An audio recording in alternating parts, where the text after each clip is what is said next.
국방 전개에 따라서는 지소미아 회개할 수도 있다. 네. 협상의 레버리지로 쓸 일이 아니다. 자기네들은 목적이 있는 거라. 이겨도 이기는 것이 아니다. 북한이 엿새 만에 또 단거리 탄도미사일을 발사했습니다. 자기네들이 입맛대로 지금 연습하는 거요. 한국 길들이기. 우리도 발목 잡히고 미국도 발목이 잡혀있는. 김정은 북한의 망발을 중단해라. 국방부 장관, 통일부 장관, 국가안보실장.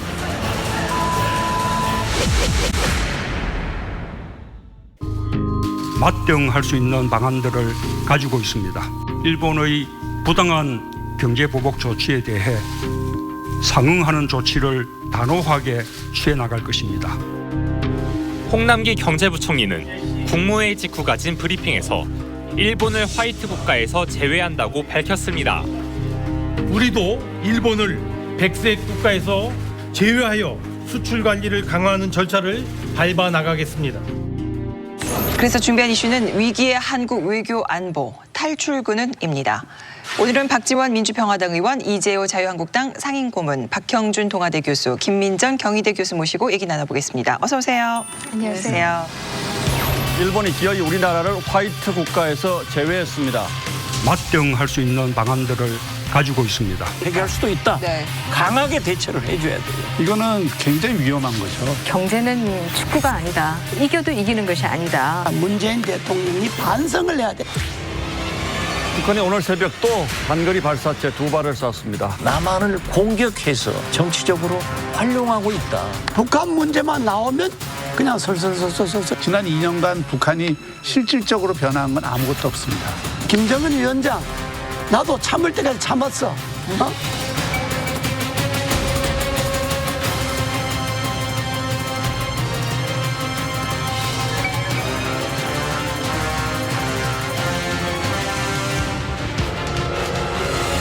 어떠세요? 표정들이 오늘은 뭐 두 분 교수님들이 이야기 다 하고 네. 우린 그냥 경청을 잘하고. 그러실까요, 과연? 전혀 지켜지지 않을 약속을. 그러실까요? 정치인의 약속은 상습적으로 거짓말입니다. 정치인이나 가수나 공통점으로 마이크를 오래 잡는데요. 네. 가수는 남을 즐겁게 하고 네. 정치인은 자기를 즐겁게 하기 위해서 마이크를 오래 잡니다. 처음부터 그냥. 오늘 말을 가급적 하지 말라 이 말이야. 뭐. 일본의 백색 국가 제외에 대해 정부는 지소미아 파기 카드를 꺼낼 전망이었습니다. 반면 일본은 지소미아 연장을 희망하고 있는 상황인데요. 북한 정보 공유를 목적으로 하는 한일 군사협정에 대한 비판이 높습니다. 사관회의는 거치지도 않고 국무회의에서 즉석 안건으로 상정돼 통과됐고 국무회의 직후 브리핑에서는 언급도 되지 않았습니다. 밀실, 졸속 논란이 당연합니다. 민주당은 서명 체결을 미루라고 촉구했습니다. 핵무장을 하겠다고 나서는 일본에게 지금 휴민트 정보 등 신군사 기밀을 갖다 바치는 일이 있어서는 안 되겠다. 새누리당은 국익을 위해 불가피하다는 게 공식 입장입니다. 한국과 일본이 서로 필요한 정보를 교환하고 한정된 목적에만 사용할 수 있도록 제안하고 있습니다. 한일 군사정보협정은 북한의 핵개발과 미사일 정보를 미국을 거쳐 공유하던 것을 이제는 직접 주고받겠다는 겁니다. 우리는 주로 일본의 정찰 위성이 수집한 북한 미사일과 잠수함 정보를, 일본은 우리의 감청 정보나 탈북민 등 인적 정보를 얻을 수 있습니다. 한일 양국은 오늘 오전 10시 서울 용산 국방부 청사에서 한일 군사비밀 정보 보호협정에 정식 서명했습니다. 국방부 관계자는 북한의 핵미사일 정보 수집에서 일본의 우수한 정보 능력을 활용할 수 있을 것이라고 말했습니다. 남북 간의 군사 합의가 되면 지소미아니 뭐니 필요 없는 거 아닙니까? 왜 같은 동족의 문제를 일본 군대 독도를 자기 땅이라고 우기고 있는 이 일본군의 정보에 의존해서 언제까지 이 민족 문제를 이렇게 방치해야 되는지 답답하기 이럴 때 없거든요. 이렇게 신뢰할 수 없는 나라와 군사정보 협정을 맺었다는 것 자체가 논리적으로 상반되는 것입니다. 한일 간의 신뢰가 전제돼야 한미일 동맹도 안보협력 체계도 그 의미가 있다고 생각을 합니다. 이 지소미아 자체가 굉장히 중요한 거예요.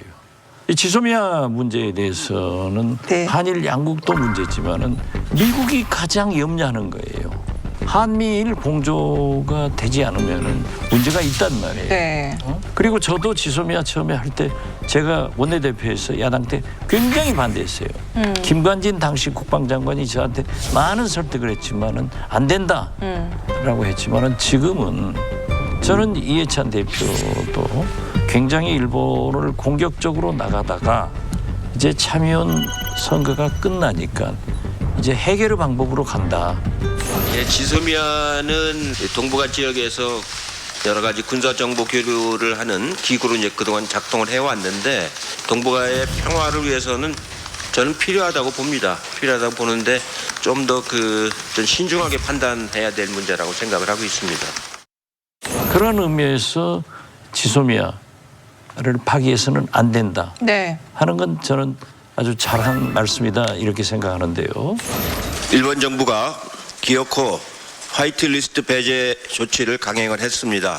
이렇게 신뢰 없는 관계를 맺어서 군사보호 협정이 과연 의미가 있는가? 의미 없는 일에 연연해 할 생각은 없습니다.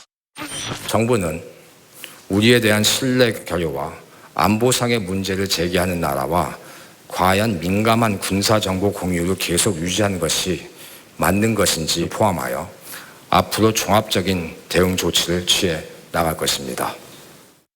저는 뭐 일본과 이것을 치킨 게임 양상으로 간다라고 하는 것은 절대로 바람직하지 않다 이렇게 생각합니다. 지소미아도 누가 더 혜택을 보는가를 생각해 본다라고 하면 우리도 일본에 못지않게 혜택을 보는 것이다 이렇게 볼 수 있을 것이고요. 상호간의 이익이에요. 근데 이것을 가지고 마치 우리가 그동안 손해보고 일본한테만 좋았던 것처럼 우리도 이익이지만 우리 스스로 자해하겠다라고 해서 이 지소미아 카드를 들고 나오겠다라고 하는 것은 저는 책임 있는 국정 운영 세력이 아니다 이렇게 생각합니다. 그 지소미아 있잖아요.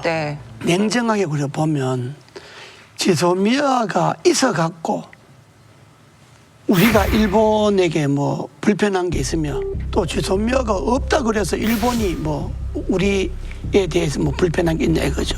그러니까 일본으로서는 지소미아가 있으나 없으나 자기네들은 미일 공조만 다져나가면 일본 입장에서 한국이 지소미아를 폐기하는 안 하는에 대해서 나는 큰 비중을 두지 않는다. 그런데 대북 정보나 군사 정보는 99% 중에서 1%가 사고가 나면 안 되는 거예요. 이번에 탄도미사일 2발 북한에서 왔잖아요. 우리는 맨 처음 430km다, 460km다, 뭐 하나는 600km다 넘는다 했지만은 지소미아에 의해서 정보를 공유해가지고 분석하니까 600km, 2발이 600km 이상 날아갔다. 북한은 오늘 새벽 5시 34분 강원도 원산 포도반도 일대에서 단거리 미사일을 발사했습니다. 23분 뒤 두 번째 미사일도 같은 동해상으로 날아가 떨어졌습니다. 군은 두 개 모두 단거리 미사일로 50여 킬로미터 고도로 430여 킬로미터를 날아갔다고 최초 확인했습니다. 최근 김정은이 인근 지역에서 체류하며 공개 활동이 있었고 관련 동향에 대해서 예의주시하고 있었습니다. 하지만 오후엔 미국 관측대로 이 중 하나가 690킬로미터를 날아갔다고 정정했습니다. 합참은 오늘 오후까지 새로운 형태로 발사된 부분이 있어 추가 분석과 평가가 필요하다며 유보적 입장을 보였지만 2시간여 동안 열린 국가안전보장회의 NSC 상임위원회는 새로운 종류의 단거리 탄도미사일이라고 규정했습니다. 미국이 아무리 정보가 좋다 하더라도 우리 김대중 대통령 때 금창리 동물 사건이 있었습니다. 땅을 많이 파내니까 미국은 인공위성으로 다 찍어보고 왜 그걸 파놓느냐. 그러니까 이게 핵시설이다 하는데 북한에서는 죽어도 핵시설이 아니다. 그래서 우리가 중재를 해가지고 탈북자들을 거기에 보내가지고 흙을 해낭에 메고 나와서 분석을 해보니까 핵물질이 안 나왔어요. 미국한테 그렇게 설명을 해도 그래도 우리는 가봐야겠다 하니까 북한이 참 재밌는 나라는 게 그러면 와서 봐라. 그 대신 돈 내고 와라. 그래서 돈을 받고 가서 보니까는 핵시설이 아니었어요. 그게 휴민트입니다. 대민 간첩은요 우리밖에 할 수가 없어요. 그러니까 우리가 지소미아는 어떤 의미에서 보면은 0.001%의 정보를 확정하기 위해서는 필요하다. 그런데 실제로 이제 한미동맹도 마찬가지지만 한국의 입장에서 제일 어려운 것이 이 정보의 문제입니다. 왜냐하면 우리가 위성이 없잖아요. 네, 그리고 특히 영상 정보라든지 음성 정보라든지 이런 거는 거의 절대적으로 미국에 의존을 하고 있기 때문에 군사정보협정 지소미아를 통해서 누가 더 정보에 그 유리한 이점을 많이 갖느냐. 일본도 지금 북한의 휴민트라든지 이런 걸 통해서 인적 정보를 많이 가져가지만 일본이 갖고 있는 특수한 시설들이 있습니다. 거기는 인공위성도 5대가 있고요. 네. 조기경보대도 17대가 있고 이지스함도 6척이 있고 초계기 경보기 뭐 이런 것들도 굉장히 많기 때문에 우리보다 훨씬 더 이 그 정보 분석 능력이 뛰어나다는 걸 우리가 인정 안 할 수가 없어요. 네. 그거를 많이 저희가 이용을 하고 있기 때문에 2017년에 북한이 도발을 많이 했을 때 그때 지소미아 이용 건수가 19건이었다고요. 그러니까 한국의 안보를 위해서 이건 필요한 일인데 이거를 마치 자회행위 하듯이 이거 뭐 그거 안 하면 이거 끊어버리겠다. 그거는 미국의 입장에서도 별로 기분이 안 좋을 것이고 이걸 카드로 쓴다는 것 자체가 지금 그 말씀하셨지만 과연 이게 바른 일인가? 아니 일본에서 이미 미국이 하늘을 책임지고 있다 하면은 지상의 통신 도청은 우리가 다 하는 거예요. 전부가 다 알아요. 이것은 우리가 과거에는 미군 부대가 우리 한국 군들을 파견해서 가지고 있었지만은 지금은 미군들의 일부가 우리를 지원하고 전부 우리가 지원하는 거예요. 그러니까 미국도 필요하고 지금 박형준 교수가 얘기한 일본이 고도화된 테킨트에 대해서는 우리도 필요한 거예요. 배기하느냐 안 하느냐 보다가 강경화 장관이 국회에서 말하는 걸 봤는데 뭐 마치 우리가 뭐 필요하면 뭐 폐기할 수 있다 이렇게 말하는 걸 봤는데 지소미아에 관련해서는 지금으로서는 유지를 하고 있는 입장입니다만 앞으로 상황 전개에 따라서는 검토를 할 수도 있겠습니다. 지소미아를 통해서 우리가 일본으로부터 얻는 대북 정보라든지 정보가 더 많다 이거야. 중요한 정보가. 우리가 주는 게 더 많아요. 아니 그런데 그래서 야당이 반대했어. 중요한 정보가 많은 거는 이번에도 탄도미사일 관계도 그러고 일본이 갖고 있는 대북 정보를 우리가 얻는 것이 중요한 게 더 많지 일본이 우리로부터 받아가는 중요한 정보는 그렇게 많지 않다고.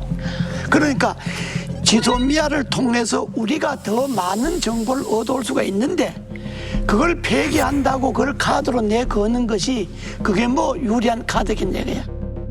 그리고 이거는 기술적인 문제가 아니라 누가 더 정보를 가지고 누가 더 이익을 보느냐 이런 기술적인 문제가 아니고 이게 일종의 한미일 동맹의 상징적인 협정이에요. 그러니까 한국이 지소미아를 협상 카드로 내려서 파기할 수 있다는 건 그래서 한미일 동맹에 대한 이 부정의 의미가 있기 때문에 그게 더 위험한 그렇게 가서는 안 된다는 그렇죠. 거 아니에요. 네.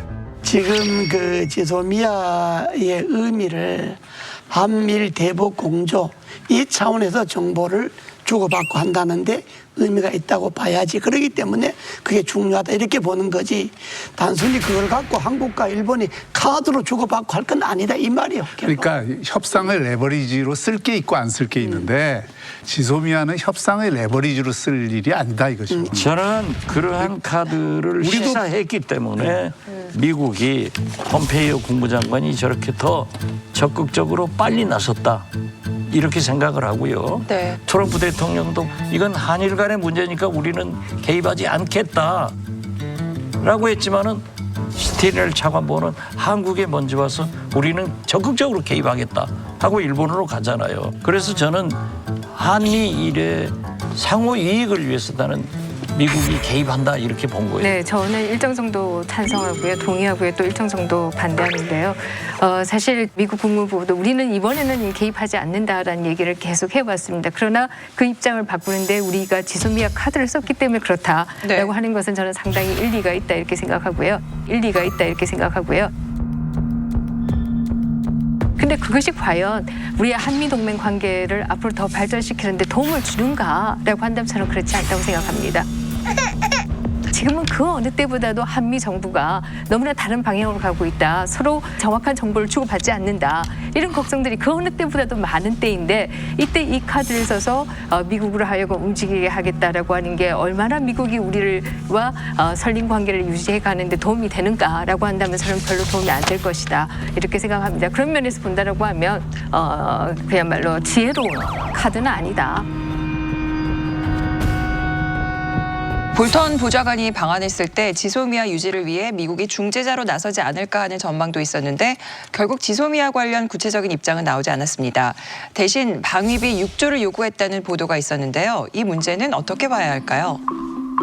이번에 볼턴이 왔다 간 것에 대해서는 우리로서는 뭐 크게 얻은 것도 없고 또 그렇다고 해서 볼턴에게 뭐 크게 기댈 것도 없고 오히려 우리 입장만 난처해진 게 방위비 인상 문제, 그 뭐죠, 그 해외 파병 문제 이거 안 들을 수도 없는 문제잖아요. 그렇다고 당장 뭐 해외 파병하는 건 뭐 얼추고 하고 또 듣기도 또 거부하고 그러니까 오히려 볼턴이 와서 우리만 입장이 곤란해진 거지 볼턴이 와서 모두 한일 관계에서 별로 도움 준 게 없다고 봐요 나는. 지금 말씀하신 것처럼 사실은 볼턴 방안으로 우리가 얻은 거는 별로 없고 혹을 하나 단 셈이죠.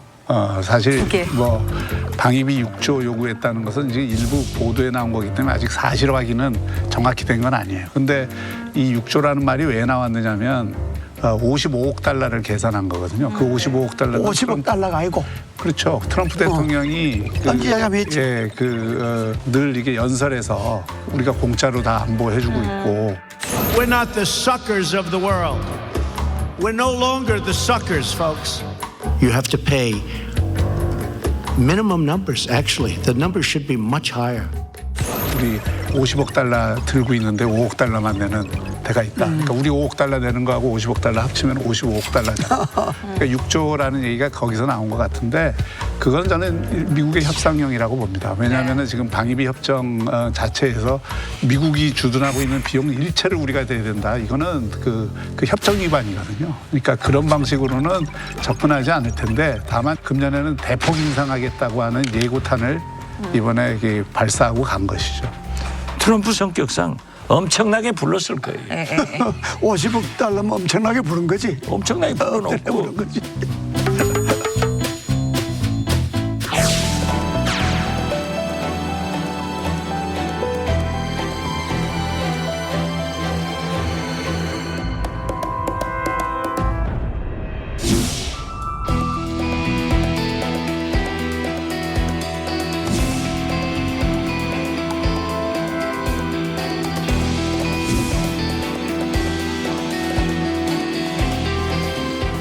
일본 제품 불매 운동이라든가 일본 여행 안 가기 이 파장은 어느 정도까지 갈 거라고 생각을 하세요? 지금 우리나라 국민들이 해외 중국 다음으로 일본을 많이 가는데 지금 많이 줄었대죠. 심지어 항공편도 취소되고 뭐 줄인다고 하죠. 줄이고. 대한항공은 지방에서 출발하는 수요가 많지 않고 예약률도 떨어졌다며 9월부터 부산, 삿포로 노선을 중단한다고 밝혔습니다. 저비용 항공사에 이어 대형 항공사도 노선 축소에 돌입했습니다. 한 액세서리 업체가 출시한 시계와 목걸이입니다. 광복 74주년을 맞아 무궁화 장식이 들어갔습니다. 김구, 유관순 등 독립운동가의 사진이 담긴 티셔츠도 출시됐습니다. 이 편의점은 토종 브랜드임을 강조하며 태극기를 붙인 광복절 기념 도시락을 일찌감치 판매하기 시작했습니다. 극단적으로 가는 것은 피하는 것이 좋은데 저는 그건 뭐 말릴 수 없을 거예요. 그 보수 진보를 떠나서 일본의 경제 보복 조치가 부당하다라는 인식은 다 있는 거잖아요. 거기에 이르게 된 원인에 대한 서로 해석은 다르고 이 정부가 그걸 제대로 했느냐에 대한 시각은 다르지만 일본의 경제 보복 조치가 그 부당하다는 것에 대한 국민적 인식은 굉장히 강하기 때문에 국민들이 자발적으로 일본 제품을 안 사거나 일본에 여행을 안 가는 이 분위기는 계속 저는 올라갈 거라고 봅니다. 그런 어떤 그 상황에서 보면 일본의 입장에서도 이 부분은 굉장히 아프게 느낄 가능성이 있어요. 왜냐하면 일본의 관광객이 지금 말씀하셨듯이 작년에 753만 명이 한국에서 넘어갔거든요. 네네. 전체 일본 관광객의 한 24.1%에 해당됩니다. 그런데 일본의 금년도 예상 경제 성장률이 0.9%밖에 안 돼요. 일본도 지금 그 아베 때 뭐 좋았다 그러지만 그거는 이제 취업 같은 거는 굉장히 좋았지만 경제 성장률이 그렇다고 확 올라가는 건 아니에요. 또 금년에는 좀 꺾였어요. 그런데 기존에 지금 그 아베 시대에 그래도 이 지방 경제가 많이 살았던 것은 관광이 활성화된 턱이 굉장히 큽니다. 네. 왜 그러냐면 일본이 뭐 잘 아시다시피 일본은 정말 그 관광객을 맞을 준비도 잘 돼 있고 나름대로 관광 상품도 잘 개발이 돼 있고 지방마다 아주 특수성이 있는 그런 관광 그 산업들을 진흥해 왔거든요. 네네. 그게 지방 창생이라 해서 그 일본 정부가 거기에 굉장히 그 힘을 실어줬고 그리고 그 과정에서 제일 많이 간 사람이 결국 중국 사람과 한국 사람인데 특히 한국 관광객들이 최근에 굉장히 많이 늘었어요. 근데 이 한국 관광객들이 다 어디를 가느냐면 도쿄로만 가는 게 아니고 지방을 다 찾아가잖아요. 요즘. 네. 그러니까 지방 경제의 입장에서 보면 한국 관광객들이 안 오는 게 상당한 타격이 될 수가 있죠. 그리고 그 지방이라고 하는 것이 그 아베 입장에서 보면 자민당 입장에서 보면 가장 중요한 지지 기반이거든요. 도시보다도 오히려 뭐 아베 자체도 이 야마구치현 출신이지만 그 지방의 그 지지가 자민당이 굉장히 강하기 때문에 거기로부터 오는 압력 이런 거는 이제 레버리지가 될 수 있죠. 그건 우리가 국민들이 만들어 주는 거예요. 네, 네. 그렇다고 해서 그걸 뭐 관광 가지 마라, 불매하라 이런 거는 굉장히 하책이고요. 그러나 그 흐름을 막을 수는 없다 이렇게 생각합니다. 네, 경제는 축구가 아니다. 라는 얘기를 좀 하고 싶은데요. 한일전 축구에서는 이길 수 있어요. 또 저도 그날 하루 아프고 나면 뭐 또 괜찮아요. 그러나 경제는 이겨도 이기는 것이 아니다. 그만큼 출혈이 많은 것이다. 지금 여행 안 가면 미국, 일본 중소도시 타격받는다고 말씀하셨지만 사실 거기에 많은 우리나라 여행사들, 비행사들 다 손해보는 거예요. 일본산 불매운동의 주요 타깃은 의류와 화장품, 맥주 등 주로 소비재들입니다. 불매운동이 시작된 이후 일본산 의류는 30%, 화장품과 과자는 20%, 항공권도 40% 가까이 판매가 감소했습니다. 이런 가운데 일본에서 맞불 불매운동이 벌어질 경우 우리에게 더 큰 타격을 줄 거란 분석이 나왔습니다. 숙명여대 신세동 교수가 불매운동이 벌어지고 있는 주요 소비재의 대일 수출입 현황을 분석한 결과 화장품과 의류, 주류와 가구, 심지어 담배도 수출량이 수입량보다 많았습니다. 우리나라에 들어온 일본산보다 일본에 수출된 한국산 소비재가 더 많다는 얘기입니다. 편의점들은 일제히 4캔에 10,000원 하는 행사에서 일본 맥주를 제외합니다. 다만 일부 자영업자들은 애꿎은 피해를 호소하기도 합니다. 애국 마케팅으로 본사의 매출은 늘릴 수 있지만 안 팔린 일본 제품의 재고 부담은 모두 점주들이 떠안기 때문입니다. 협의가 없는 상태에서 언론을 통해서 먼저 사실을 접했어요. 4캔 10,000원에서 제외될 경우에는 소진 속도가 상당히 느려요. 그렇기 때문에 안 감으로써 우리가 느끼는 쾌감도 있을지 모르겠지만 그게 소속돼 있는 많은 한국인들이 일자리가 줄어들고 이렇게 해서 그들도 또 고통을 받는 것이다. 이렇게 볼 수 있거든요. 그렇기 때문에 저는 이것을 축구처럼 하자 이렇게 생각하면 절대로 안 된다. 가능한 한 빨리 정부가 나서서 이 부분을 해결해야지 이것을 이기겠다. 혹은 이것을 적어도 8.15 경축사까지는 끌고 가겠다라든지 아니면 내년 선거까지 끌고 가겠다든지 이런 생각을 하면 절대로 안 된다고 생각합니다. 100% 동감입니다. 예, 저도 그거는 뭐 제가 이거를 장려하자는 얘기는 절대 아닙니다. 아니, 제가 그러나 불가피하게 우리나라 민족적인 감정이나 그러니까 우리 국민들이 갖고 있는 기본적인 감정의 토대 위에서 보면 그냥 자기도 모르게 일본 안 가게 되고 자신도 모르게 무의식적으로 하는 행위들이 있어요. 그게 우리나라 사람들이 그런 동질성이 강하잖아요. 그게 그렇게 효과가 나타날 거라는. 이 국가 간에 뭐 비록 일본뿐만 아니라 국가 간의 분쟁이나 문제가 생기면 아주 단견으로 그때 상황만 보지 말고 이 사건이 마무리되었을 때 그때 어떤 일이 날 것인가를 항상 생각을 해야 된단 말이에요. 뭐 우리가 일본하고 우리가 뭐 서로 영원히 적으로 뭐 싸울 수도 없고 언젠가는 해결이 될 텐데 일본 경제에 타격을 준다고 하는 거는 우리가 눈앞에 볼 수 있는 가시적 그 효과고 길게 봤을 때 우리는 그럼 손해가 없냐? 우리도 일본 상품 팔아먹고 사는 사람들, 일본 상품 팔아먹고 사는 가게들, 일본 여행사들 하는 그 여행사 직원들, 우리도 출혈을 한단 말이죠. 그러니까 길게 보고 이걸 끌고 나가야 되는데 지금 정부가 이 부분에 대해서 아무런 말도 없잖아요.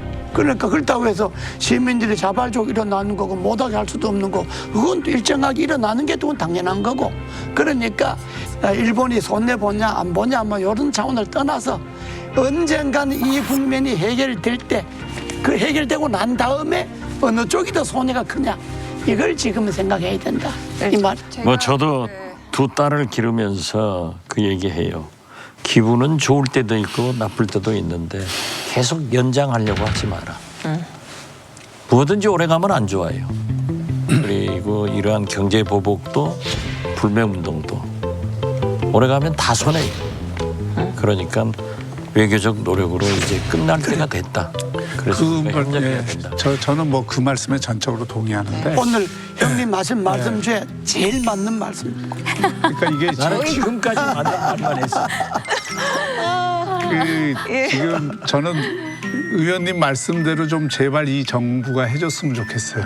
근데 저희가 우려하는 건 그렇게 안 할 것 같으니까 문제입니다. 사실 시간이 이게 길게 가면 갈수록 우리는 팔다리 부러지고 저기는 손가락 부러지는 거예요. 그렇죠. 그 게임을 해서는 안 된다고 생각하고 그러니까 협상도 타이밍이 있는 건데 그 협상의 타이밍을 놓치면 안 된다. 그리고 정부 자체가 이것에 대해서 시간 끌기를 통해서 뭐 8.15 또 경축사에 또 한마디 지르고 뭐 이런 식으로 해서 이거를 가을까지 그냥 쭉 끌고 가겠다 이런 그 잘못된 오판을 하지 않도록 의원님께서 좀 많이 영향력을 저는 정부하고 커넥션이 없어요. 그런데 사실 8.15 경축사도 있고 경술 국칠이 다가오고 일본 천황 즉위식도 있단 말이에요.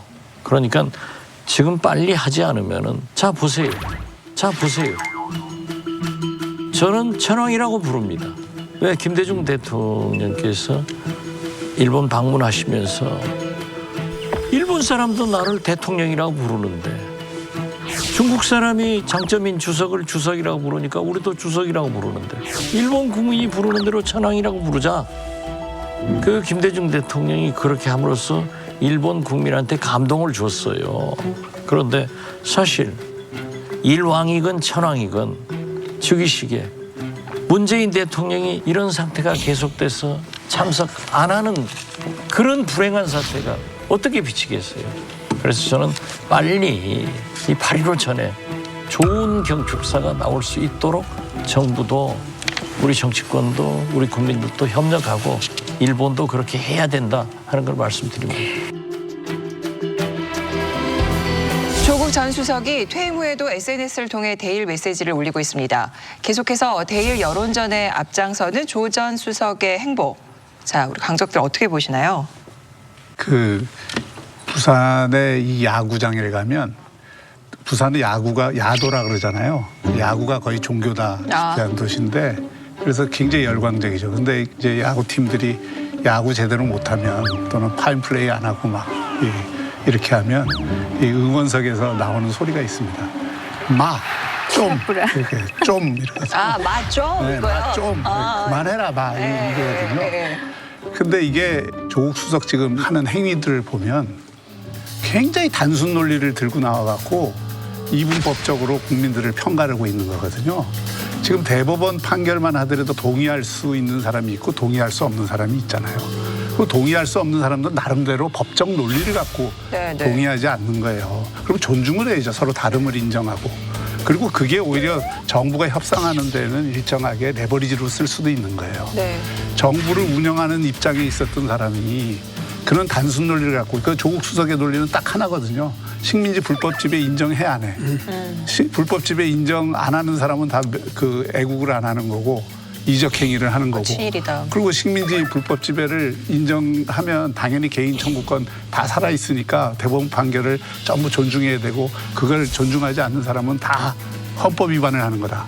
이런 단순 논리가 어디 있습니까?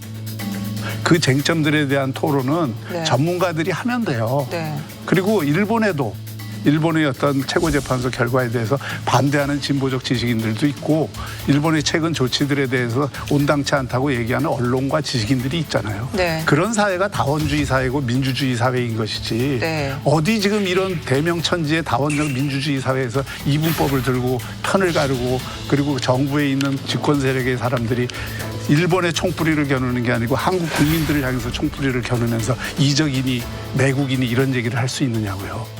지금 말씀하신 연장선상에서 조국 수석의 이런 SNS 글들은 대부분이 거의 메카시즘에 해당하는 것이 아니냐 이런 지적을 하는 학자들도 굉장히 많은 게 사실입니다. 네. 그야말로 메카시가 아니라고 한다면 어떻게 친일이냐 반일이냐 이 두 가지로 국민들을 나누고 뭐 이렇게 가다가는 아예 뭐 친일위원회를 만들어서 친일은 다 처벌하자 이렇게 놓지 않을까 걱정이 갈 정도다 이런 얘기를 할 수 있고요. 그런데 이런 얘기를 왜 할까? 법학자인데 네. 그래도 네. 법학 교수였는데 왜 이럴까? 이분이 지금 민주당의 정책연구원에서 나왔듯이 친일 반일 논쟁으로 가는 것이 정부에 유리하다고 생각했기 때문에 이렇게 하는 것인가? 민주연구원이 민주당 소속 의원 128명에게 보낸 여론 동향 보고서입니다. 일본 수출 규제에 대해 한일 군사정보보호 협정 폐기 등 단호한 대처를 국민들이 선호한다며 민주당의 원칙적 대응이 총선에 긍정적인 영향을 줄 거라고 분석했습니다. 자유한국당은 친일 대 반일의 구도로 총선을 치르려는 여당의 속내가 드러났다고 비판했습니다.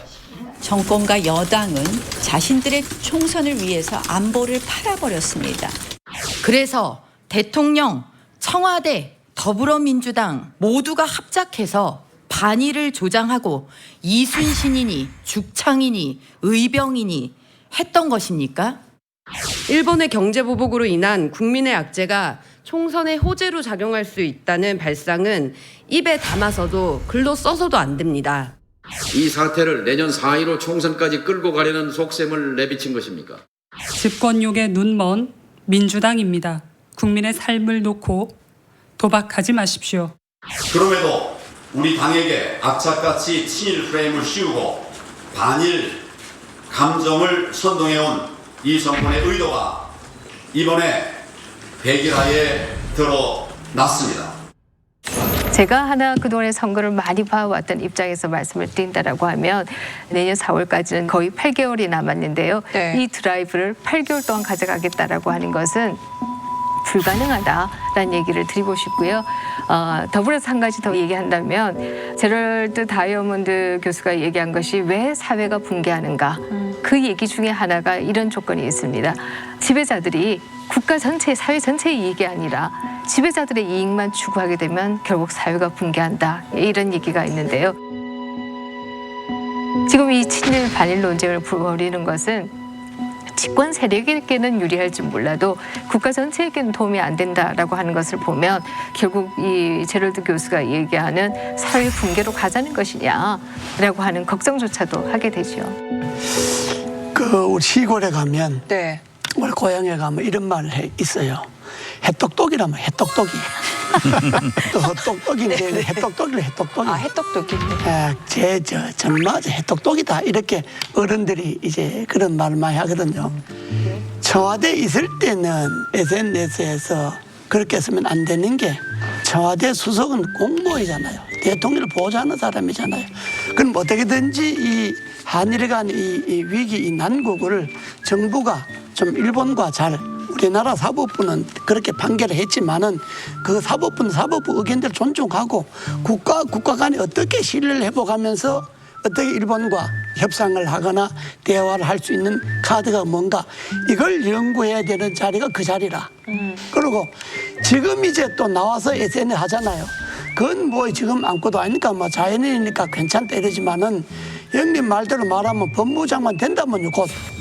곧 법무부 장관 될 사람이 지금 준 공무원이나 마찬가지인데 곧 관직에 나갈 사람이 계속해서 청와대에 있던 그걸 이어갖고 계속 SNS에서 평가하고 선동하고 자기 개인의 만족은 될는지 모르지만은 국가의 입장에서나 정부의 입장에서 볼 때는 참 해똑똑이다. 근데 이거 한 가지 더 묻고 싶은데요. 네. 근데 이거 보시죠. 한 가지 더 묻고 싶은데요. 저도 한 가지 더 묻고 싶은데요. 네 분이 조국 수석을 공격하니까 저라도 옹호하지 않으면은 TV조선 시청률이 떨어져요. 전략적으로 볼 때 아베 수상을 비롯해서 모든 국민까지 우리 대한민국의 융단 폭격을 내릴 때 그래도 조국 수석이라도 해준 것이 잘했다. 그렇지만은 저는 지금은 자꾸 우리가 조금 자제를 해야 돼요. 일본도 자제를 하고 있잖아요. 그러니까 수습 국면, 외교 국면으로 갔는데도 계속해서 그러한 이분법적 SNS를 하는 것은 바람직하지 않다. 이게 가장 공정한 얘기 아니에요? 네, 저 한 가지만 더 붙일게요. 네, 저 한 가지만 더 붙일게요. 잠깐만. 이 공격이 무차별적으로 지금 계속되고 있는 거예요. 아유, 저는 이게 개인이 단순한 정치적 행위로서 이게 나왔느냐에 대해서 안 그래도 의심을 갖고 있었는데 마침 지금 민주연구원에서 그 보고서가 나왔잖아요. 이게 내년 총선에 친일 반일로 몰고 가는 것이 유리하다. 보고서를까지 나오고 그게 의원들 전체에게 배부가 되고 그게 상식적으로 우리가 원장의 제가 없이 그렇게 할 수 있나요? 그 실무자의 얘기로 그걸 이렇게 면피, 근데 책임 회피하는 것은 양정철 원장은 내부 검토 없이 배포된 거라고 그래서 경고하고 그랬었대요. 연구원 측은 해당 보고서는 분석용이라면서도 적절치 못한 내용이라고 사과했습니다. 양 원장은 당 회의에 참석해 유감을 표명한 것으로 전해졌습니다. 좀 어떤 맥락에서 유감을 표하신 거라고 저희가 이해하면 될까요? 별게 다예요. 거기 보시면은 그 연구원의 입장은 이와 다르다라고 하셨던데 그 연구원 명의로 나온 보고서인데 연구원 입장이랑 좀 차이가 있는 겁니까? 그 맥락 그대로 이해하시면 됩니다. 맥락이 잘 이해가 안 돼가지고 이해를 못하시면 뭐 할 수 없죠. 그 시골 동사무소에도 그렇게 따르면 저는 여권 전체의 정치적 전략의 일환으로 만일 이게 기획이 되고 또 그 선봉장으로 조국 수석이 자임을 하고 또 이것이 자신이 갖고 있을지 안 갖고 있을지 모르지만 대권에 대한 꿈과 관련해서 어떤 정치적 행위 그 일환으로서 이루어진 거라 그러면 그거는 나중에 역사가 평가를 하겠지만 저는 더욱더 그거는 비판받아야 되고 용납되지 못할 행위라고 생각합니다. 정치적 의도 없이 의원님 말씀하셨듯이 그래도 나라도 의병장의 심정으로 일본하고 싸워야 되겠다. 그게 옳고 그름에 관계없이 정말 순수한 의도에서 그렇게 했다 해도 비판을 받을 대목들이 많은데 그것이 어떤 정치적인 목적을 갖고 그렇게 했다 그러면 그 더더욱 용납하기 어려운 행위죠. 그러니까 저도 개인적으로 저도 개인적으로 그러한 것을 정치적으로 활용하면 네. 저도 당장 손해예요. 이건 절대 있을 수 없는 거예요. 그런데 조국 수석의 SNS 활동과 민주연구원에서 분석은 나는 다르다 이렇게 보는데 거듭 말씀드리지만 이해찬 민주당 대표가 굉장히 강경파인데 이번에 보니까 일본 이제 협상 국면으로 가야 된다. 두 번째는 지소미아 이런 건 파기해서는 안 된다. 그리고 민주선거연구원에서 우리한테 유리하다. 이러한 것을 강력하게 제재를 시켰더라고요. 그래서 참 이해찬 대표가 잘하고 있구나. 그리고 그러한 것은 참 잘못이다. 어떻게 야당이 정치적으로 활용하려고 해도 여당이 이래서는 안 된다 해야 될 건데 집권 여당이 그러한 무모한 일을 했는가. 저도 흥분했지만은 이해찬 대표의 정리를 보고 그래도 잘 되고 있구나 이렇게 평가를 했습니다. 네, 제가 박지원 의원님에게 동의하는 얘기를 하나 하면요. 박 의원님께서 기사를 보면은 조국은 내년 총선에 나와라라고 얘기한 것으로 보도가 되었던데요. 저는 그 말에 굉장히 동의합니다. 정말 본인이 뜻을 가지고 있다라고 한다면 총선에서 먼저 심판을 받는 것이 옳다. 두 번째는 다른 이유 때문인데요. 지금 일각에서는 법무장관으로 갈 것이다라는 얘기들이 아주 기정사실화되듯이 얘기가 되고 있는데요. 저는 그거는 절대로 있을 수 없는 일이다. 제가 물론 있을 수 없다고 생각하기 위해서 안 할 것은 아닙니다만은 있을 수 없는 일이다 이렇게 생각합니다. 왜냐라고 하면 검찰이 또 법무부가 행정부에 소속되어 있는 것은 사실입니다만은 그럼에도 불구하고 검찰과 법무부는 정치적인 중립을 지키는 것이 굉장히 중요하다 이렇게 볼 수 있을 텐데요. 대통령의 뭐 그야말로 호위무사를 자처했던 분이 법무부 장관으로 가겠다. 특히 내년에 선거가 있는 이 국면에서 법무부 장관으로 간다라고 하는 것은 정치적 중립이라고 하는 것을 아예 대놓고 내팽개치겠다라고 하는 얘기가 아닌가 이런 사인도 줄 수 있다는 생각이 들어서 이것은 절대로 안 된다라고 저는 생각합니다. 네, 두 분의 교수님이 계시지만 지금 이번에 서울대생 서울대 온라인 커뮤니티 글들이 올라왔잖아요. 그런 제자들이 그런 글을 올리면 교수 입장에서는 어떻게 좀 약간 더 뼈 아프게 느끼실까요? 더 자극으로 받아들이실까요? 어떨까요? 지난달 26일 조국 전 민정수석은 2년 2개월의 청와대 생활을 정리했습니다. 민정수석으로서 촛불 명예혁명의 시대적 요청에 부응하기 위하여 법과 원칙에 따라 좌고우면하지 않고 직진하였고 조 전 수석은 팩스로 서울대에 복직 서류를 제출했고 복직합니다. 8월 중순 개각에서 유력한 법무장관 후보여서 다시 휴직할 가능성도 큽니다.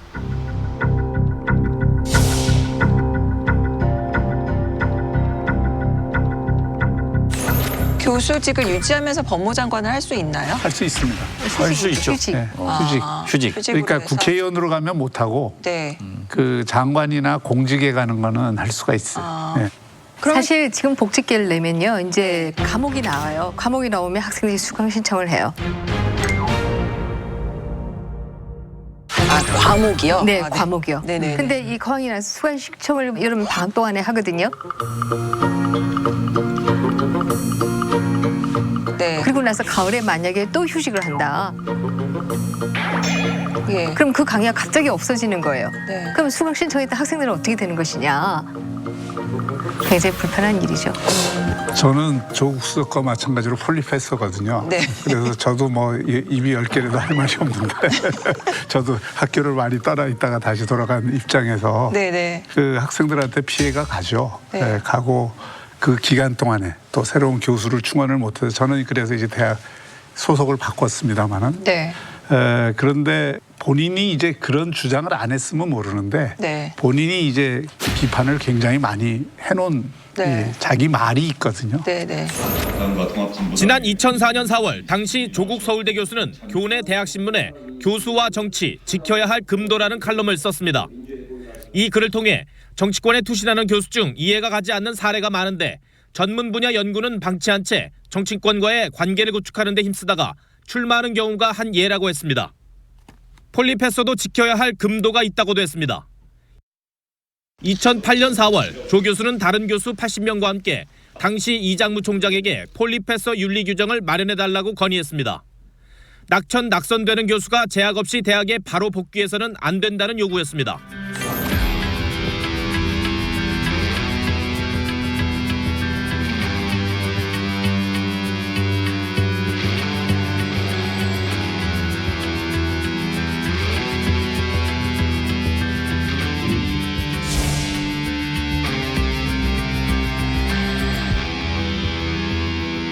그 말에 대해서 책임을 진다 그러면 적어도 법무부 장관까지 이번에 하려고 한다 그러면 자리를 내려놓는 게 온당하겠죠. 저는 미국은 사실 정부에 가서 일하고 또 그 경험을 가지고 학교로 돌아가는 것을 굉장히 높이 평가해요. 그런데 우리나라는 어떻게 됐든 폴리페서는 안 된다. 그리고 뭐 국회의원이 되더라도 다 나가라. 이렇게 하는데 저는 조국 수석. 네, 그거는 뭐 미국은 자유 계약제니까. 네. 조국 수석이 민정수석 2년하고 학교로 돌아가겠다. 이걸 수차 얘기했어요. 그런데 법무부 장관으로 온다고 하면은 저는 반드시 교수직을 물러나야 된다. 그래야 약속을 지키는 거 아니에요. 그건 그렇게 할 것 같은데요. 저는 그렇게 하리라고 봐요. 법무부 장관 아니, 하면서 또 뭐. 그리고 그거는 나는 김 교수 말대로 정만하면 안 되지. 청문회를 앞두고 극적으로 로스쿨 교수직을 사퇴함으로써 깨끗한 이미지를 한번 심으려고 할 겁니다. 지금 그 말씀은 맞아요. 정치나 이 행정에 있었던 사람들이 그 경험을 갖고 대학에 돌아가서 또 그 경험을 알려주고 특히 사회과학을 한 사람들은 네. 그런 게 그 학생들한테도 도움이 될 때가 많습니다. 또 학생들이 좋아하기 하는 측면들도 있고. 네. 근데 다만 이제 있는 동안 공직에 있는 동안 이 교수직을 유지하고 있으면 새로 교수를 못 뽑고 그리고 또 학생들이 그 수업을 실제로 못 들으니까 그런 피해를 주지 않게 하기 위해서 일단 우리나라는 교수들을 자유롭게 충원을 못 하니까 그런 문제가 생기는 건데 미국은 자유롭게 충원을 하니까 그런 문제가 덜한 거고. 그러니까 그런 면에서는 일단 휴직이라는 것보다는 퇴직을 하는 게 맞다고 저는 생각을 하고요. 그 문제를 지금 얘기하려고 하는 게 아니고. 문재인 정부 일자리 창출을 위해서도 조국 교수가 사퇴해 주는 것이 일자리 창출에 도움이 돼요. 자리 하나 더 생기니까. 저는 해야 된다고 생각해요. 해야 할 거예요. 북한이 지난 25일에 이어 또다시 탄도미사일 2발을 발사했습니다. 정경도 국방부 장관은 우리를 위협하고 도발한다면 북한도 당연히 적 개념에 포함된다고 밝혔는데요. 지금 이 시점에 북한의 미사일 도발은 어떤 의미일까요? 새로 개발한 대구경 조종 방사포의 여러 개의 로켓 발사건이 있는 이른바 다연장 로켓 이동식 발사대. 화염 속에 솟구치는 발사체. 포물선 궤적을 지켜보는 김정은 위원장의 모습입니다. 북한은 쏜 발사체는 신형 방사포라고 발표했습니다. 북한이 방사포의 주된 특징인 다연장 로켓 발사대 사진까지 공개했지만 우리 군은 북한의 발사체는 신형 단거리 탄도 미사일이라는 입장을 유지했습니다. 군은 초기 속도가 방사포치고는 빠르고 초기 비행 궤적도 포물선을 그려 단거리 탄도 미사일이라고 판단하는 것으로 알려졌습니다. 북한이 새벽 함경남도 영흥 일대에서 단거리 발사체 2발을 동해상으로 또 쐈습니다. 고도는 25km, 비행거리는 220여 km로 이틀 전 발사 때보다 더 낮게 날고 거리도 줄었습니다. 군 당국은 이틀 전 북한이 신형 방사포라고 주장했던 발사체와 유사하다고만 했습니다. 이로써 북한은 지난 5월 1년 5개월 만에 미사일 발사를 재개한 이후 벌써 5번째 도발을 했습니다. 북한이 판문점 트럼프하고 김정은 회담 이후에 탄도미사일을 쐈잖아요. 문제는 북한은 자기네들의 전략이 있잖아요. 북미 회담도 앞두고 있고 남북 회담도 언젠가 또 해야 되고 그런 여러 가지를 두고 자기네들은 목적이 있는 거라. 요때 미사일을 한 번은 길게 쓰고 이번 또 짧게 쓰고 자기네들의 전략과 전술에 의해서 미사일을 쏘는 거예요. 그런데 문제는 우리 정부 대응이 이게 아주 진짜 미치고 발작 뛸 정도래. 북한이 미사일을 쐈다. 그러면 우리나라 대통령이 국군 통수권자잖아요. 그럼 제일 먼저 해야 될 일이 전군 지휘관 회의를 소집하고 거기서 어떻게 이야기해야 되느냐. 군 여러분들은 지금 정부가 통일 문제, 평화 문제를 협상하고 있지만은 군이 이런데 정치에 휘둘려서 좌고 오면 하면 안 되고 군은 내일 전쟁을 치른다는 각오로 국방에 전념하시오. 이게 대통령의 메시지가 나가야 되잖아요. 그래야 우리 국민들이 대통령을 믿고 군도 진짜 이거 뭐 평화무역 한다고 우리까지 깨춤출 게 아니라 이 진짜 제대로 해야 되겠구나. 이런 걸 가져야 북한이 볼 때도 우리를 만만하게 안 보는 거란 말이에요. 이거 한국 저 잘못 건드렸다요. 큰일 나겠네. 만만하게 안 보는 거예요. 근데 지금 우리 문재인 대통령이 하는 이거는 북한도 우습게 볼 것 아니에요. 그런데 북한이 미사일을 쏘고 중국과 러시아 비행기가 독도를 침공했는데도 나라를 책임지고 있는 대통령이 한마디 말도 없잖아요. NSC 회의도 주재 안 하고 그 말에 대해서 말도 한마디 안 하고. 때문에 대통령께서 새벽에 그 애인을 나도 새벽에 많이 저지바지 당하니까 새벽잠 설치시는 분 많이 습관돼서 내가 사죄한다고 했지요. 대통령께서 다시 새벽잠 설치실 일이 없게 내가 책임지겠다는 걸 말씀드렸습니다.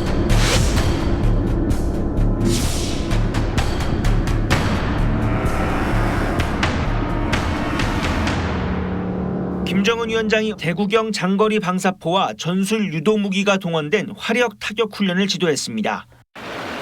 북한은 평안북도 구성에서 동쪽 방향을 향해 2발의 발사체를 쐈습니다. 북한이 원산 갈마지구 일대에서 단거리 탄도미사일 2발을 발사했습니다. 조총령 기관지 조선신보는 기사에서 호전 세력들과 보조를 맞춘다면 자멸한다는 것을 청와대의 주인은 깨달아야 한다고 문재인 대통령을 직접 겨냥했습니다. 비위가 거슬려도 경고를 무시하지 말라며 남조선 당국자라고 지칭했던 종전 입장에서 한 발 더 나갔습니다. 합의서 같은 문건을 만지작거리고 뒤돌아 앉아서는 최신 공격형 무기 반입과 합동무사 연습 강행과 같은 이상한 짓을 하는 야당은 러시아의 영공 침범과 계속되는 북한의 미사일 발사 등 북중러의 계산된 도발에 청와대가 미온적으로 대응하고 있다고 지적합니다. 지금 2019년에 들어서 단 한 차례도 지금 대통령께서 참석하시는 NSC 회의조차도 열지 않고 있습니다. 아베가 일본을 끌고 가 있는 방향이 분명한 거요. 개헌해갖고 일본을 군사 대국을 만들고 미국과 일본이 아시아를 완전히 주도하는 그런 나라로 만들겠다고 하는 아베 자기 목표가 있어. 그런데 죄송하지만 우리 문재인 대통령께서는 나라를 어떻게 끌고 가겠다는 방향이 없잖아요. 평화 통일은 좋은데 그러면 통일되는 그날까지 대한민국의 안보는 어떻게 끌고 가겠다?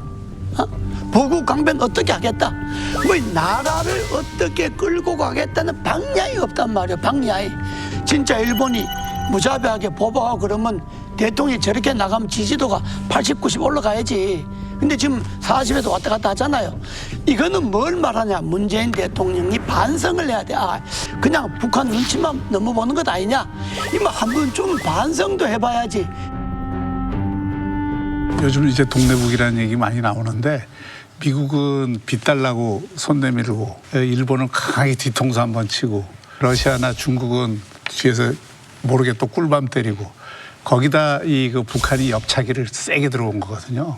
그러니까 이게 지금 우리가 어느 한 군데에서도 환영을 받고 있지 못하다. 이게 슬픈 현실이죠. 북한이 그러는 이유는 저는 3가지라고 봐요.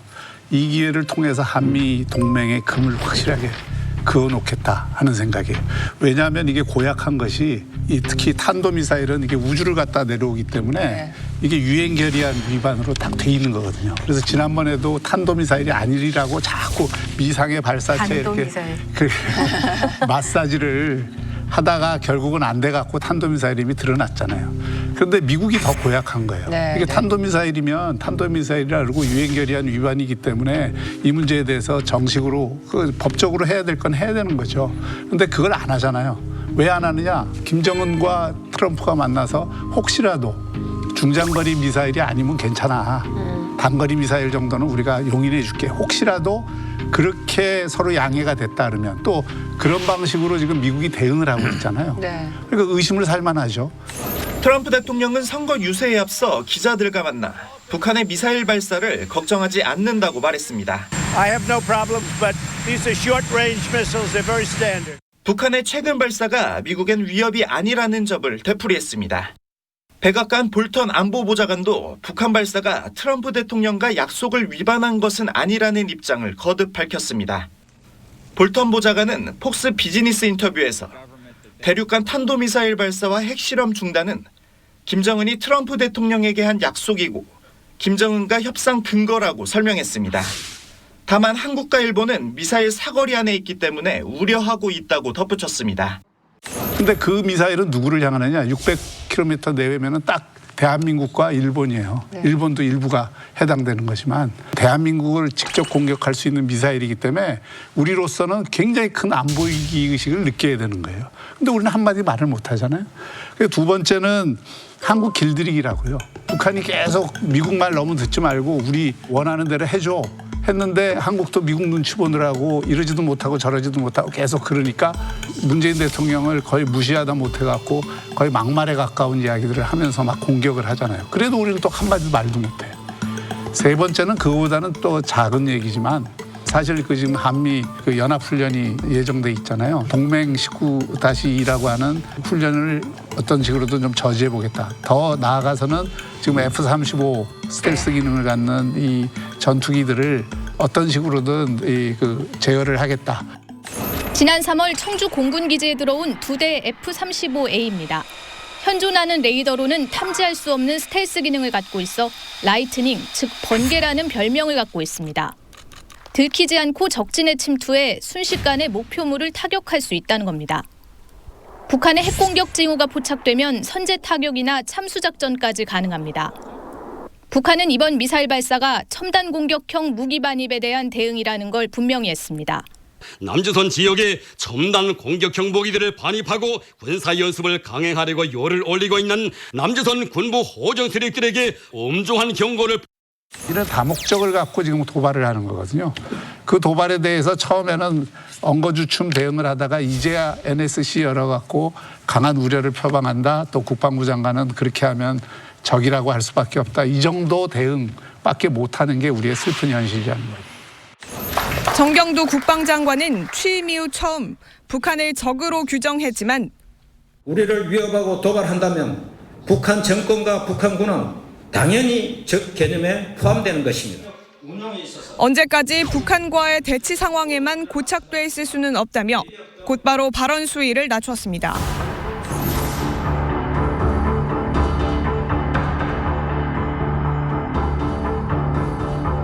김정은 입장에서 그야말로 가장 미국과 딜을 할 수 있는 좋은 시기가 언젠가를 생각해 본다라고 하면 올해 말 내년 초 정도로 아마 볼 수 있을 거예요. 트럼프 대통령과 같은 대통령이 미국에 또 나타날 가능성은 저는 크지 않다라고 보고 있고요. 김정은 위원장도 아마 그렇게 볼 겁니다. 그렇다라고 한다면 트럼프 대통령과 뭔가 딜을 해야 된다라고 생각을 하고 있을 것이고요. 그냥 얌전하게 있어서는 안 된다라는 생각을 할 겁니다. 뭔가 위협을 자꾸 높여가야 될 것이다 이렇게 생각을 할 것이고요. 그러면 트럼프 대통령의 입장에서 본다라고 하면요. 트럼프 대통령은 지금 싱크 코스트를 굉장히 생각하고 있죠. 애시당초 김정은 위원장을 만나지 않았다라고 한다면 차라리 좋았을 텐데 이런 생각도 없지 않아 할 거예요. 그러면 이 싱크 코스트가 생긴 이유가 어디에 있는가, 그 원인이 어디 있는가를 좀 찾아본다라고 하면 우리나라 정의용 안보수석이 가서 김정은이 핵을 포기하겠다라고 한다라고 얘기를 한 것에부터 시작되었어요. 도널드 트럼프 미국 대통령이 정의용 청와대 국가안보실장이 전하는 김정은의 비핵화 의지를 두 손을 모으고 듣습니다. And he expressed his eagerness to meet President Trump as soon as possible. 트럼프 대통령은 측근들에게 그것 봐라, 북한과 대화하는 것이 잘하는 것이라며 김정은의 정상회담 제안을 즉각 수락했습니다. 아마 미국의 다른 대통령이라고 한다면 그 말을 곧이곧대로 안 받아들였을 겁니다. 근데 팩트에 약한 트럼프였기 때문에, 즉흥적인 트럼프였기 때문에 그것을 받아들였고 거기서부터 지금까지 아주 먼 길을 왔어요. 이것에 대해서 한편에 있어서는 트럼프가 김정은과 뭘 해서 내가 역사적인 대통령이 되고 싶다 라고 하는 생각도 있지만, 또 다른 한편에 있어서는 내가 왜 김정은한테 발목이 잡혀서 여기까지 왔는가 라고 하는 생각도 있을 거예요. 그런 생각을 할 때 누구를 가장 원망하겠는가라고 한다면, 사실 저는 그 정의용 실장이 백악관을 간다 아주 깜짝 놀랐어요. 북한이 핵을 포기하자, 조선반도를 비핵화하자라고 하는 얘기는 그동안에 무수하게 해왔던 얘기죠. 이 말을 그것도 국정원장과 함께 가서 전달한다. 여기서부터 저는 북한과의 모든 관계가 꼬여왔고 우리도 발목 잡히고 미국도 발목이 잡혀있는 상태가 아닌가 그렇게 생각합니다. 그렇게 본다라고 한다면 저는 우리 정부가 언제까지 이 가짜 노릇을 계속해갈 것인가, 이 문제에 대해서 고민을 해야 된다고 생각합니다. 대북 유화 정책을 쓰는 정부는 형님 말하실 거 없으면 안 해도 돼. 그것을 바라고 있겠지, 보수에서는. 그러나 TV조선의 시청자들에게 우리의 음성을 들려주는 의무가 나한테는 있어. 대북 유화 정책을 쓰는 정부에서는 안보는 더 철두철미해야 우리 국민으로부터 정부가 신뢰를 받습니다. 그런데 탄도미사일 했는가 하면은 목선 왜 이렇게 NLL에 자주 오나요? 2016년 8건, 2017년 24건, 2018년 51건, 2019년 올해 386건이에요. 왜 이렇게 증가되고 있는가? 우리는 그것을 알고 싶고 그것이 염려가 되는 거예요. 그런데 이 정부에서는 아무 소리 안 한단 말이에요. 문재인 정권이 지난 삼척항 무단 입항을 유야무야 시키더니 또 발견된 목선에 대해서도 그냥 넘어가려고 하고 있습니다. 이 무단으로 NLL을 자꾸 침범하는 목선, 이렇게 그냥 우리가 제대로 조사 없이 송환하는 것이 맞느냐. 결국 이 NLL을 침범하는 것이 목선이 아니라 군함이 될 날도 얼마 남지 않은 것 아닌가 하는 그런 안보 위기를 말씀드립니다. 그러니까 저처럼 대북 협상을 평화적 해결을 하자고 하는 사람들은 이 안보에 대해서 김대중 대통령처럼 강하게 대처를 해줘야 돼요. 그러니까 국민들이 지금 불안하게 생각하는데 저는 이러한 문제에 대해서 좀 이명박 정부가 죄송합니다. 입에 이명박 정부가 올라갔어요. 맨날 이명박 정부 비판만 하시다 보니까. 그러니까 저 두 분이 이명박 정부 핵심 인사들이 있으니까. 아무튼 문재인 정부가 대처를 잘못하고 있다. 그런데 그러면 왜 김정은이 이러한 일을 하고 있느냐. 문재인 대통령이 많은 대북 경제 협력을 약속했습니다. 그렇지만 남북 간에 100가지 경제 협력을 약속해도 북미 간에 합의가 안 되면 한 가지도 실천할 수 없는 거예요. 네. 이것을 김정은 위원장도 북한에서도 잘 알고 있어요. 제가 작년에 5번 미국 평양 갔잖아요. 거기 전동수 제가 아니까 물어봤어요. 한 달에 한 번씩 우리 천혜성 차관 만나겠다. 그러니까 일 없습니다. 미국이 못하게 한다는데 왜 내가 갑니까? 아마 거기 사무소 실무자들끼리나 만날 겁니다. 그런데 지금 왜 그러냐 하면은 지금 재작년도에 트럼프 대통령이 경제 압박, 제재 압력으로 인해서 경제적으로 죽을 지경인 거예요. 아주 어려워요. 그런데 미국하고는 지금 대화를 해야 되고, 그런데 트럼프 대통령은 비난을 못하고 자기 인민들을 단결을 시키는데 우리 문재인 대통령과 우리 남한을 공격해서 정치적으로 활용하고 있다. 그런데 이 구실은 저는 우리 문재인 정부가 주었다. 그렇기 때문에 우리가 이러한 문제에 대해서는 일단 NSC도 열고 망발이고 잘못이다 하는 것도 규탄을 해야 된다. 저는 그렇게 생각합니다. 지금 그 형님이 목선 이야기했지만 9.19 군사합의 이후에 금년이 지금 반년밖에 안 됐는데 뭐 386척이 왔다는 거 아닙니까? 문제는 9.19 군사합의를 어긴 것이 누구냐? 북한이 지난번에 이제 2발 쏘고 난 다음에 공식적으로 이야기를 했잖아요. 이건 대남 경고요이다. 대남 무력 시위다. 이거는 완전히 적대행위잖아요. 그거는 9.19 군사합의 어긋나거든. 그러면 그때 우리나라 국방부 장관이나 통일부 장관이 당신네들이 먼저 9.19 군사합의를 어긴다. F-35A 들어오고 뭐 한미연합훈련 하는 게 그게 9.19 합의를 어기는 게 아니고 당신네들이 하는 행위가 9.19 합의를 어긴 것 아니냐, 이렇게 따끔하게 이야기를 해줘야 되고, 그리고 통일부 장관이라는 사람이 그렇게 해석할 여지도 있다. 그 어느 나라 통일부 장관이에요? 국회 외교통일위원회에서 최근 북한의 단거리 탄도미사일 발사가 9.19 남북 군사합의 위반이냐는 질문이 나왔습니다. 9.19 군사합의의 내용을 쭉 보셨습니까? 네, 그렇습니다. 그럼 이번에 그 이스칸다르 발사가 9.19 군사합의 위반된 겁니까? 위반이 아니고 뭐 그렇게 해석할 수 있는 여지는 있다라는 1조에는 적대행위 금지라는 내용이 있습니다. 그렇기 때문에 그 취지에 근데 그렇게 적대행위 그렇게 해석할 여지도 있대. 그게 무슨 장관이 그 답변이에요, 그게. 딱 부러지게 그거는 북한이 먼저 9.19 군사합의를 어긴 건 맞습니다. 이렇게 이야기해야 되는 거고, 정경두 국방부 장관 그 답변도 아니 북한뿐만 아니라 우리나라에 위협을 하고 침략을 할 의도가 있고 하면 그 어느 나라든지 다 적이지.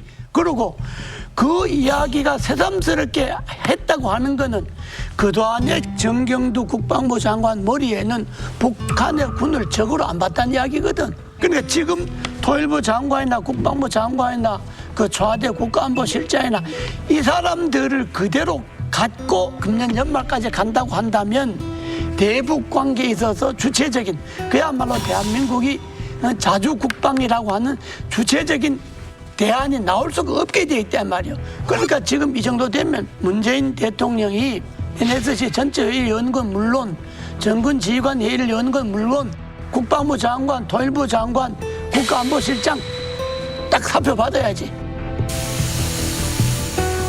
김정은이 그렇게 얘기를 했거든요. 힘이 뒷받침되지 않는 평화는 없다.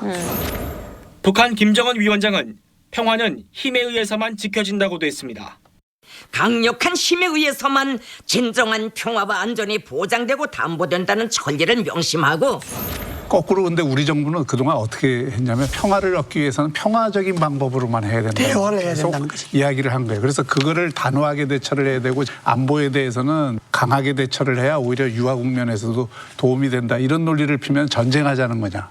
이렇게 얘기를 했단 말이에요. 그러니까 그게 저는 우리 군을 굉장히 무력화하는 요인이 됐다고 봅니다. 지금 제일 위험한 상황이 뭐냐면 미국이 단거리 미사일 이런 것들 계속 용인을 하면서 미국은 자기들의 정치적 그 이익 때문에 또 북한에 대해서 어쨌든 성과를 만들어내야 되기 때문에 핵 동결 비슷하게 해갖고 합의를 해서 제재를 어설프게 풀거나 이렇게 하면 한국이 제일 그 타격을 받는 거잖아요. 네. 그러면 한국의 입장에서는 그럴 가능성이 비록 미국이 적다 하더라도 거기에 대한 경계심을 갖고 또 북한에 대해서도 단순히 대화를 하는 게 중요한 게 아니라 정말 진정한 비핵화를 이끌고 북한이 실질적인 변화를 가져오도록 하는 그런 대책을 갖고 움직여야 되는데 과연 그런 대책을 지금 갖고 있느냐에 대해서 지금 나와 있는 대책들이 거의 없어요. 이게 국민들을 불안하게 하는 거고 또 하나 한번 복기를 해보자고요.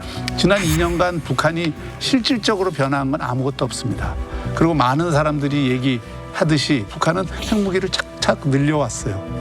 그리고 자기들의 협상 레버리지를 계속 높여온 거예요. 그러면서 한국을 직접적으로 타격할 수 있는 무기들은 계속 강화시키면서 심지어 이제 도발을 하는 거예요. 이런 상황에 오는 데까지 과연 북한을 이렇게까지 못 오도록 하는 저지하는 그런 억지력, 억지력을 우리가 얼마나 가졌느냐 이거죠. 그걸 하나도 못 보여줬다는 거 아닙니까?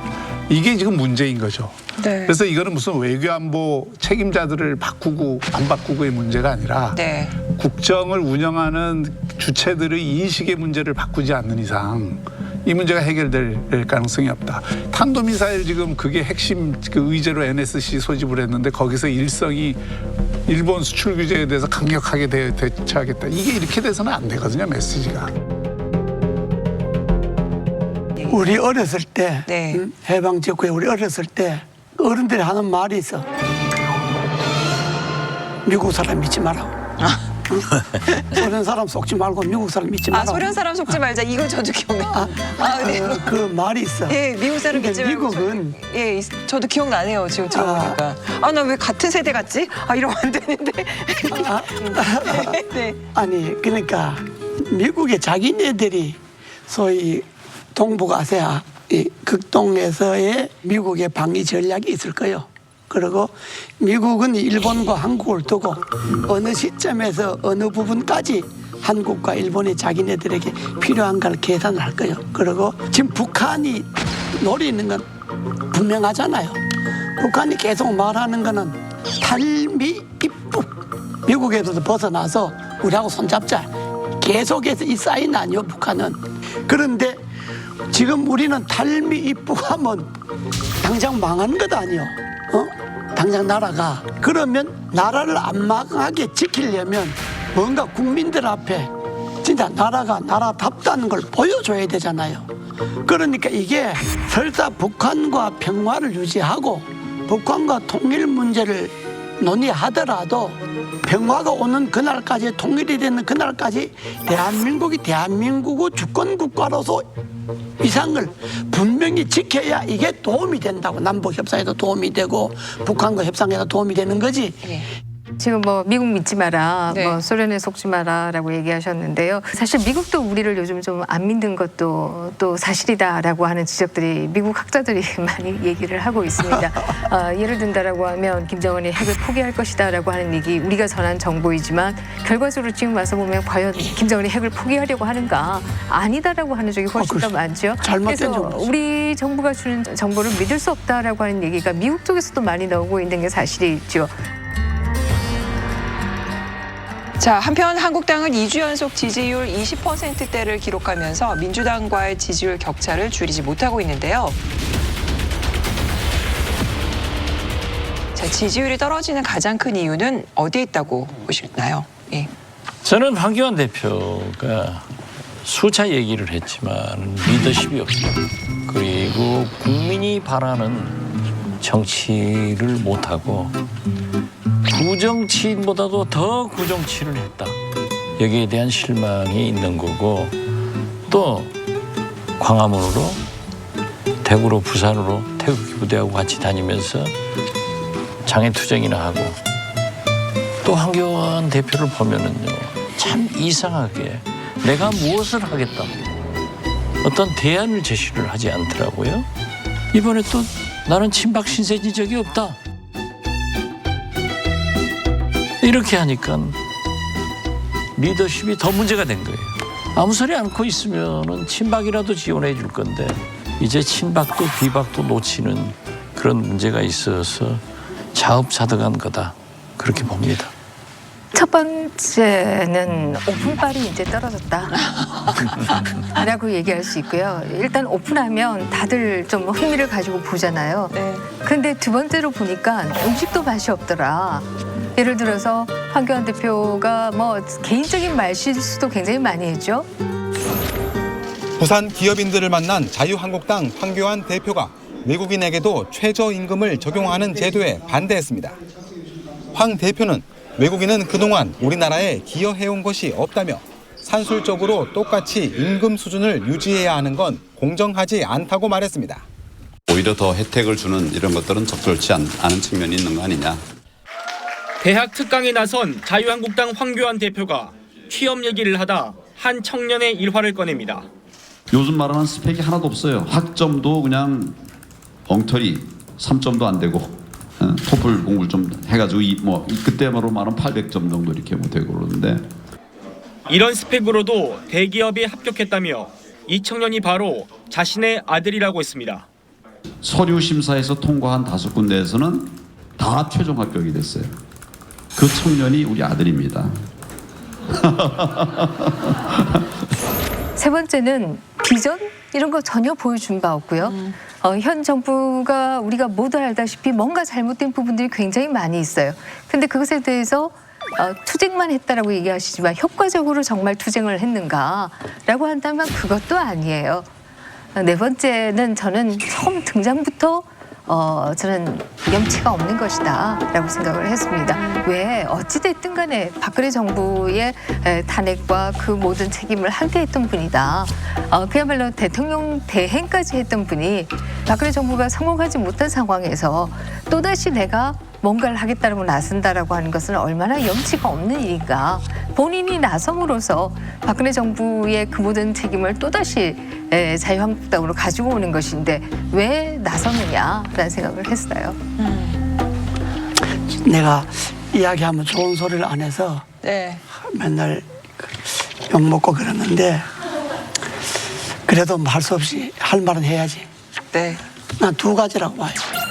첫째는 지금 전국이 이 정도로 어지러우면 안보 문제, 경제 문제, 대외 문제 야당으로서는 호재가 많잖아요.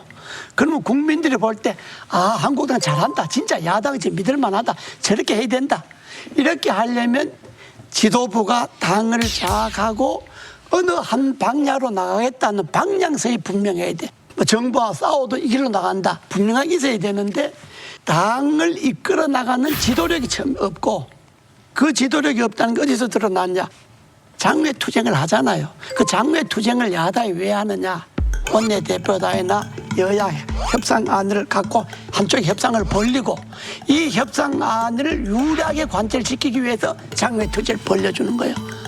그러면 여당 아이고 저 장외투쟁 저렇게 하니까 나 이거 웬만하면 받아주자 이렇게 해서 협상을 이끌어 나가야 되는데 공연히 밖에 사람들 끌고 나와서 팔만 흔들었지 여당과 무엇을 해서 무엇을 얻으려고 하는 이 안이 없는 거예요. 예를 들면 이번에 KBS가 뭐 무슨 방송에 안 뽑아요 하는 데다가 뭐 한국당 로고를 넣었다는 거 아니요. 이게 얼마나 한국당으로서 치명적이에요. 방송에다. 그러면 이거 하나를 갖고 뿌리를 뽑아야 되는데 그냥 KBS 앞에 가서 그냥 팔 한번 흔들고 말았잖아요. 그러니까 국민들이 볼 때 야당 지지자들이 볼 때 저 사람들 뭐 하는 사람들이가 뭐 심심하고 모아서 팔만 흔들고 소리나 빽빽 지르고 아무것도 얻는 게 없잖아요. 말씀하신 두 가지가 결국에는 동전의 양면 같은 건데 그러니까. 그럼 결국엔 아무것도 없다는 거네요? 내 입으로 아무것도 없다 소리는 못 하잖아. 그러니까. 고문 아니세요, 자유한국당? 그러니까 내가 고문으로서 정말 고문하시는 거예요. 이 야당 투쟁력이라고 하는 게 그냥 잘한다, 잘해. 당원들 모아놓고 소리 지는 게 이게 야당 투쟁력이 아니고 요건은 여당과 정부와 싸워서 야당이 무슨 명분을 무슨 실리를 얻어내야 되겠다는 걸 딱 정해놓고 거기에 집중을 해야지. 대여 투쟁력도 제대로 못 세우고 당을 이끌어 나가는 지도력과 당을 어떻게 끌고 가서 총선에 어떻게 이기겠다고 하는 비전도 못 내잖아요. 그러니까 이제 야당 지지도가 안 올라가잖아요. 올라갈 수가 없어요. 지금 이렇게 말씀하실 자격이 있다는 걸 제가 경험적으로 하나 말씀드리면 제가 국회의원 할 때인데 그때 이렇게 말씀하실 자격이 있다는 걸 제가 경험적으로 하나 말씀드리면 제가 국회의원 할 때인데 그때 원내대표를 하셨어요. 그때 당대표가 박근혜 당대표였는데 두 분이 별로 그렇게 사이가 좋은 사이가 아닌데도 굉장히 잘하셨어요. 그때 이제 사학법 투쟁이나 뭐 이런 것 통해서 장외 투쟁을 할 텐데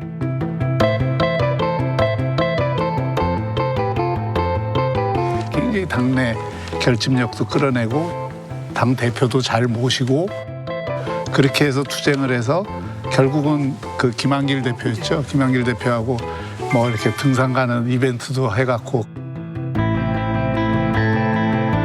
거기서 막걸리 하면서 이 협상을 이끌어냈거든요.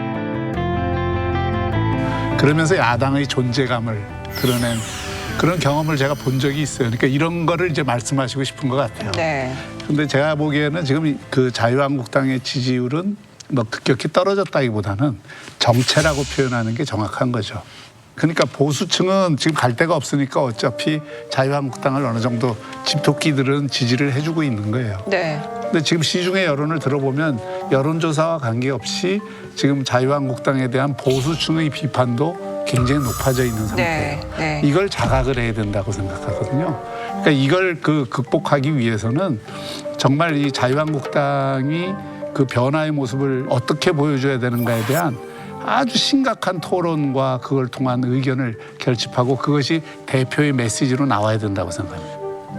그래서 최근에 5인 신당론이 나오고 있는데요. 이거 유승민, 안철수, 김무성, 남경필, 원희룡. 지금 보시면은 이분들은 전부 박근혜 탄핵을 찬성하는 사람들. 그렇죠. 주도적으로 하신 분들이에요.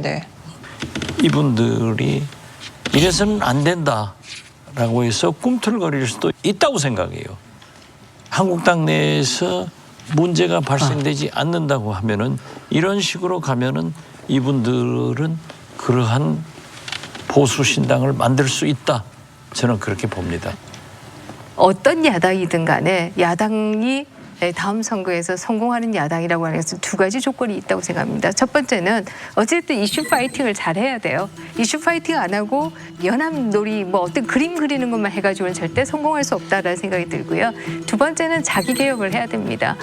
좀 더 뭔가 민주적인 방법으로 정당을 운영할 수 있는 방법이 뭐냐, 어떤 것이 정당 개혁이냐, 이것에 대한 고민이 있어야 되고요. 하다못해 박근혜 대통령도 리더십이 결국 발달된 것은 2002년 대선 차떼기 이후에 천막 당사를 가고 또 2006년 지방선거에서도 가장 경선을 많이 했어요. 그 당시에. 그런 것들이 다 평가를 받은 것이다. 이렇게 볼 수 있는데요. 지금 황교안 대표가 들고 난 이후에 어떤 개혁을 했는가. 제가 기억하는 것은 재보선 선거에서 경선 과정도 석연치 않은 가운데 자기 사람 심었다는 것 말고는 기억나는 게 없어요. 그렇다라고 한다면 과연 성공할 수 있을까 하는 생각을 합니다. 지금 문재인 정권에 대해서 실망하고 나라를 걱정하는 보수층이나 또 중도 보수층까지를 생각을 하면 이분들이 뭘 바라겠어요.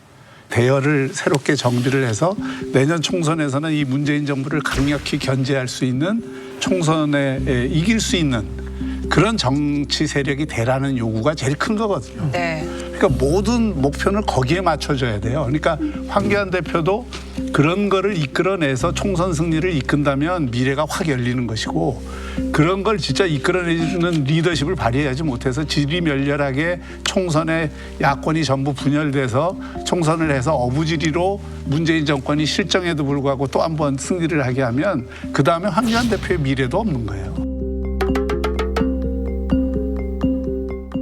강적들 함께해 주셔서 고맙습니다. 센터코쇼 강적들, 저희는 다음 주에 뵙겠습니다.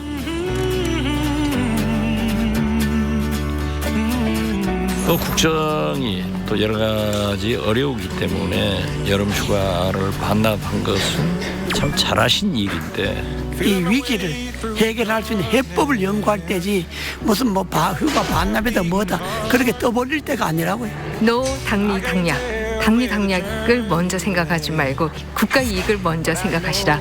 그러면 아주 복잡한 문제도 쉽게 풀리실 것이다. 이렇게 생각합니다. 지금이야말로 정파를 떠나서 국가 내의 모든 집단지성을 함께 모으는 그런 지도력을 발휘하길 기대해 봅니다.